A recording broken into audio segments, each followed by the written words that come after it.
parents, they were brilliant. Neither of them graduated past the 8th grade. But when I had a problem, I go to my mom and I say, Mom, I got this big problem, what am I going to do? And she'd say, oh, it's all in your head. And it was. It's the, what else? It's all in your head. This is what you're seeing from what you're projecting. You're projecting what you think you see. What if this isn't what you think it is? What if it's something more like fireworks in the mind sky of your being for the oohs and the ahs and the happy smiles? But you don't think so. God got it wrong again. And then I go to my dad if I had a big way to like fix the problem. Dad, I'm going to do this. He'd go, it's not necessary. True again. What if there's nothing to do, no one to do it, and everything's perfect just as it is? What kind of life would that be? What a celebration of aliveness here and now. If you introduce a future into the here and now, that's all you're doing. It's still now. It's a memory or an expectation. You can't get away from the now. You can imagine you're not here now. You can imagine you're with your boss asking for a raise next week. But it's happening now. Everything happens now. So why is it set up that way, Damien? Why is it so hard for people to stay in the moment? Why are the cards stacked against, apparently stacked against that? Because between the knower and the known, there's this false mentation process that developed a bastard me that never existed and was born. So it's a viral program, a program that went viral, got corrupted in a sense. Civilization. And why is that? It's because how could you discover yourself if you don't know yourself? I mean, unless you don't know yourself first. How do you discover everything? There's nobody in this world but me, and that's said for you also. This is all for me. That's said for you also. This is all for the viewer, for the witness.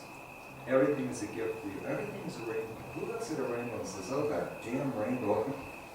You know? It's kind of a blessing. It's kind of a blessing. What are you going to choose to see? How are you going to look at your blessing? That's within your power to re-describe your life any way you want. What excites you about now? You know? Are you going to describe it as something, you know, kind of like, oh, not so hot or terrible, or, you know, and oh man, I got this wrong and that wrong, and that should be over there, and that should be over there. It's like looking at fireworks in the sky and saying, oh, the red should be over there, and the green should be over there.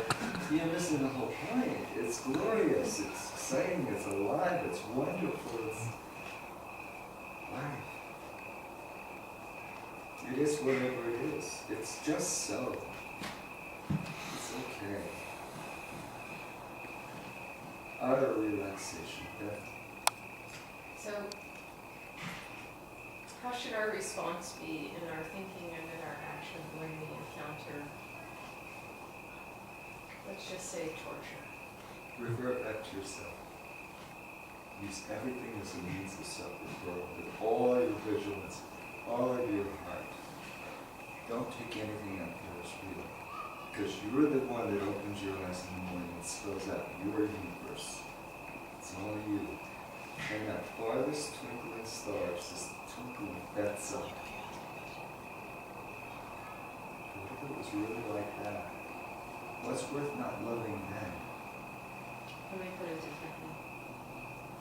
If there was only one thing, and it's all different versions of me appearing, Just like a dream. then there's a part of my body that right now is being tortured. Yeah. And no matter how I frame that or regard that, there's still physical sensation. Yes. Yes. What are you doing? There are children in Iraq and Afghanistan right now being tortured. How do you know that for sure? There are, because I've seen video footage. How do you know? Have you ever Is it seen? Have happening you ever now? seen video? Well, Yes. this is your Yes. creation. Yes, it's Right happening now. here. Have you ever seen video footage of primates being tortured? What's happening now? Staying Everything now. is happening now. That's right, everything is happening Right, now. so when we, well, Can my you choose to question is, describe that in another when way? it's, sure, Yeah. I'm sure the people torturing them choose to describe it in And another can you way, feel but what it's you still- feel? Yeah, it's painful, that's what I feel. Maybe that's none of your business. I'm just saying, there's a different way of Maybe looking at it's this stuff. everyone's business. There's that Maybe possibility. there's nobody but you. Now, I'm trying to help you see a different way of seeing it. But are you saying ignore it? I don't think you can ignore them now. I think people try all the time and it makes them suffer. Because it's nothing appearing as everything.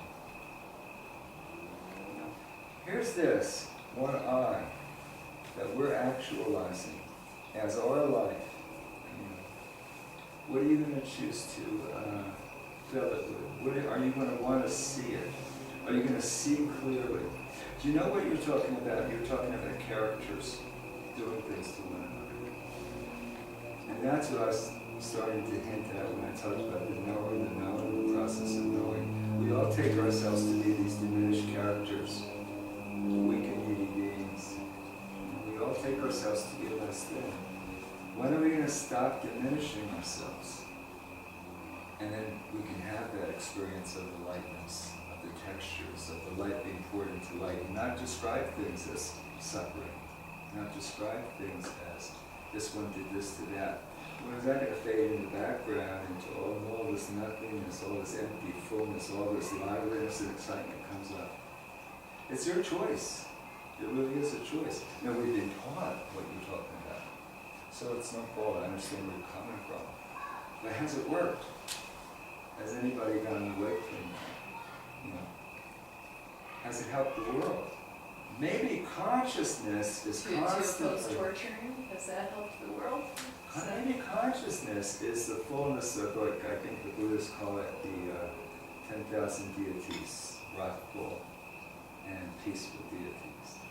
In consciousness, this wholeness, all of this creation, works in its own way so that it balances itself. You've seen the yin-yang thing. All of that works together in its own perfection, just running itself out, recycling itself. Like a tree would grow and a beautiful apple just starts to become full, and then it starts to, not be so full, and then it falls off the tree, and then becomes a seed, and then the tree comes again. Maybe all of that is just happening within its own self, and it has nothing to do with whatsoever describing what I am. There's all of that void in that from which all of this arises. Maybe it's not so personal. I'm just saying. Think about it. Because I don't want you to suffer, and you don't want me to suffer, and that's what we're talking about.